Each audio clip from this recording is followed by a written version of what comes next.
Ano yung mga steps na dapat na matutunan natin in setting boundaries?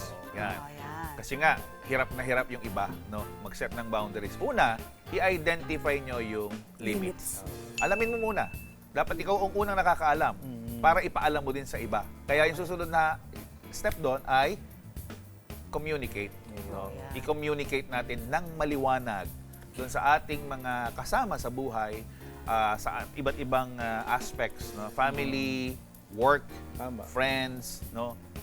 Church, no? Kailangan is mabalansin natin. Balance. Pero mangyayari lang yon if we know how to communicate. And let us be consistent doon sa ating mga ginagawa. Ayan. No? Yung importante kasi talaga yung consistent. Tsaka yung kausap mo na, kumari, hanggang dito na talaga ako.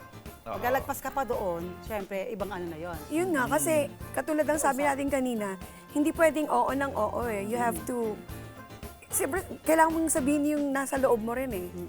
Di ba? You have to say no also. Pwede mong... Ang problema is how mga to do examples, it. oo, Oo. example. Paano mo Paano? sisimulan eh? Yun, Paano mo yun. Pero ako talaga nagsasabi ko, pag ayaw ko talaga, ayaw ko.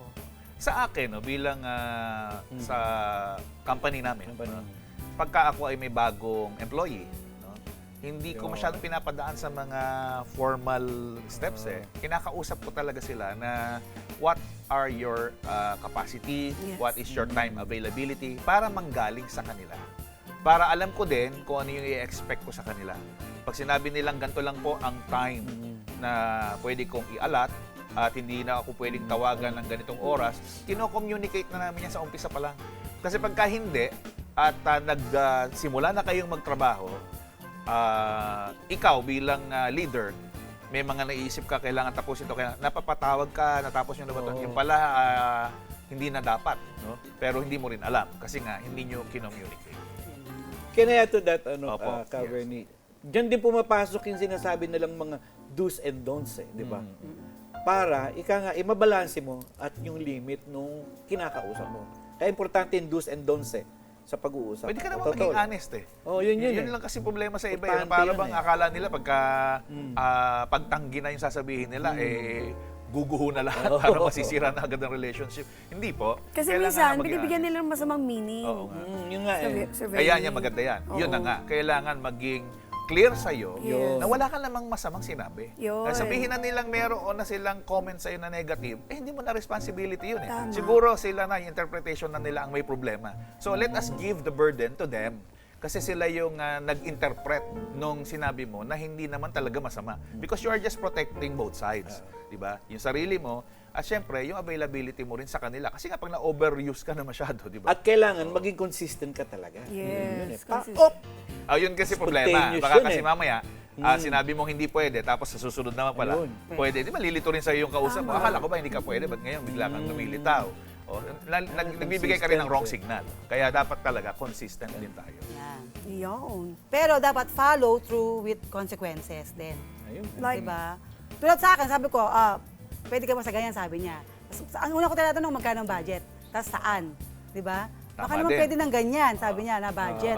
Sabi ko, malayo. So dapat dagdagan mo. Sabi, di ba mga ganon? Yun ang Or, maganda, kasi anong oras ako open ka. uuwi? O, di Open ba? ka. oh, hindi Yun, pwedeng importante oo na lang to. ng Oo. oo. Tapos diba? masama loob mo. Tapos ito lang. Eh, sino may Oo, kasalanan? tama. Diba? Sabi, ang labo mong kausap. Ano lang yun eh. Di ba? Oh. Tsaka pwede rin namang mapag-uusapan Oo, naman pag-usapan. yan. Hanggang Oo. dito lang ako. Hindi ganyan pwedeng ba? Saka pagka na-offend ka na, sabihin mo ng diretso, o wag ka ganyan makipag-usap sa akin.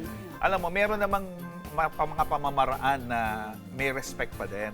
Pero reality and talagang factual yung sinasabi mo. Kesa yung kinikim-kim mo, iniipon mo, tapos sa dulo, doon na nagkakaroon tuloy ng damage lalo yung relationship dahil kayo rin ang may problema, hindi nyo kinommunicate. Yes. Kaya nga meron tayong mga steps, no, na dapat nating tandaan kapag ka tayo ay nakikipag-usap. No? Halimbawa, pwede mo sabihin, I'm not comfortable with that. Yan. Please don't speak to me that way. Yan. Yan o, I yan nga rin need ang time problema to ko think. minsan. I I need time to think. Yan. Hindi mo kailangan biglain sarili mo. Oo, pwede kitang tulungan, pero hindi sa ngayon. Hindi siya ngayon. Correct. Pwede rin yun, Oo. diba? Yan, O, kaya ito lang may tutulong ko. O, pwedeng huwag mo na ibalik kasi kung yari, naialat Hanggang ganito Oo. lang talaga. Hindi mo Eto- kailangan kasing abusuhin din yung sarili mo para lang ma-please mo yung iba. Hindi naman tayo people pleaser, di ba? Ito naman ngayon, paano ma-maintain ang boundaries? Hindi rin masama na magkaroon tayo ng self-respect. Yo, Kung paano ine-expectan importante yun. sa atin na rumespeto tayo sa ibang tao, kasama tayo doon sa tao na tinutukoy. Irespeto rin natin yung sarili natin. Kasi alam nyo, yung sobrang oo ka ng oo kung kanin-kanino, nawawalan ka na ng respeto sa Totoo sarili yun. mo. So, isa sa mga paraan para ma-maintain yon is to have self-respect. May ganyan akong kaibigan eh. Ano? Talagang nasanay na siya. Ay, na si Mr. Yes magdadating sa piscina. Talagang yes ng yes. Lahat na Talaga? naiutos, lahat na Hindi na niya ipagawa. mabago. I don't know, hindi ko lang Kahit bakit. hindi kaya, yes pa rin ang yes. Pero makikita mo na sa mukha nila Mahirap na yun. parang bigat na bigat. Parang nakasanayan na Oo. niya, parang ganun, hindi na niya mabago. Mahirap yun, mahirap. Oo. Dumadami yan, nagwa-word of mouth yan. Siyempre, si ano, okay yan. Oo, Sabihin mo lang kaya. Hanggang sa dumadami, di mo na ma-query lahat. Kasi hindi nga marunong humindi. Ay, ito na nga. Doon na tinetest ka na ng tao. Oh, So, huwag yan ka na, nasagad mag- ka. mag-over-explain napapasok daw. yun. Yan, huwag ka mag-over-explain. So, paano mo ngayon madidil yung resistance na ganyan? Pagka yung sinasadya na. Mahirap. Oo. Yan. Sige nga, tingnan natin hanggang saan to. Oo pala to ng oo. Sige, lahat ipinagawa na sa kanya. Titest ka na nga eh, di ba?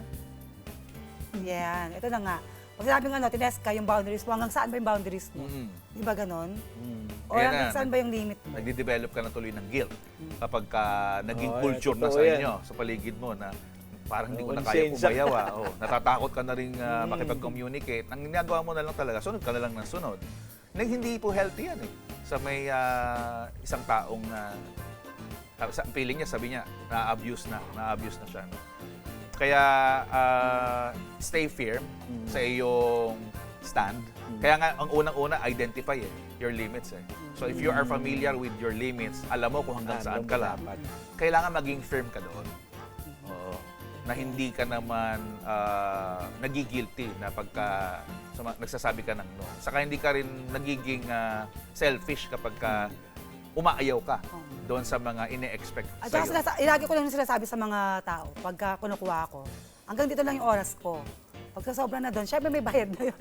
Mga ganun. May extra May extra payment. payment na yun. Tama naman. Ito yung sasabi ko. Eh, kung ayaw nyo ako, di wag. Sabi ko na lang, di ba? And it is a natural Ay, law, di ba? no. Kailangan i-compensate lahat ng efforts na binibigay mo.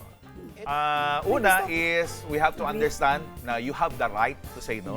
Nang hindi ka nakakasakit na ibang tao, hindi mo kailangan mag-guilty dahil karapatan mo yon na protektahan din ang iyong physical health, mental health, and emotional health. And financial health also, no? Kasi kasama yan eh. Kaya ang mai-advise natin sa lahat po ng nanonood, para madaling matandaan, bumuo po ako ng acronym, ICAN. No? I-C-A-N. Ano yun? ICAN. Ayan. No?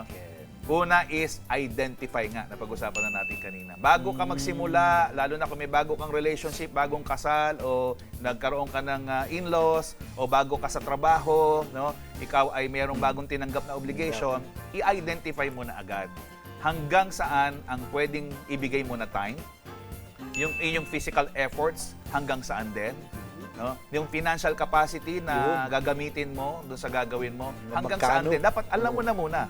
Pag alam mo na sa sarili mo, and then eto na yung mga taong involved doon sa pinasok mo, i-communicate mo na sa kanila. Kung yan man ay sa boss mo, sa coworker, Yes. sa friends, sa family, para pag nag-expect sila, meron kayong maliwanag na understanding kung hanggang saan lang ang pwede mong ibigay, Bigay. no, sa kanila. And then, letter A, no, yung C, communicate, no? Letter A, acceptance. You have to accept Yan, importante. kapag ka in-impose mo na yung iyong boundaries and limits sa reaction ng outside of yourself, the people around you. Kasi hindi lahat positive ang pagtanggap. Tama. Siyempre, ang no kasi talagang medyo mabigat na, dalawang letra lang yan, pero mabigat yan eh. Totoo. Mabigat na salita yan eh. Ang daming interpretation dyan eh. Yes. Marami kang maririnig. Yung yes, okay lagi. Oo. Pag nag-yes ka, mabango ka. Totoo Pag no, yan. ang bait nito, di ba? Ang galing nito. Pagka Yung no. nag-start ka ng mag-no, ayan na, bulong-bulong na yan. No? Bakit Totoo. kaya? Wala na, nagbago na si Gant. Wala na, hindi na. Di ba? Hindi mo na Ang damot makuha yan. naman ito. Marami ng interpretations. Kaya yung letter A na yon doon sa I can, it's very important. Accept, no? Hindi mo responsibility lahat ng interpretations nila sa'yo. Responsibility nila yun, sila nag-isip nun eh. Basta ikaw, alam mong sarili mo na wala kang ginagawang masama at yung limit mo naman ay allowed yon ng Diyos na protektahan mo ang sarili mo. Ingatan ninyo ang inyong mga sarili. Sabi, di ba? So pag-iingat yun sa sarili mo, sa lahat ng aspect ng buhay mo. At yung N, sasamahan mo ng nurturing. Yun. Oh, hindi naman common nagkaroon na sila ng bad impression dahil sa pagno mo, isa-shutdown mo na yung tao, di ba? You have to still maintain and nurture your relationship with other people by communicating further, no? Mag-usap pa rin kayo at ipaliwanag mo yung mga kakayahan mo at yung hindi mo na kaya para magkaroon pa rin ng magandang relationship yung lugar na ginagalawan mo kung saan-saan mang aspeto ng buhay. Yes. Yun. Very nice. Very well said.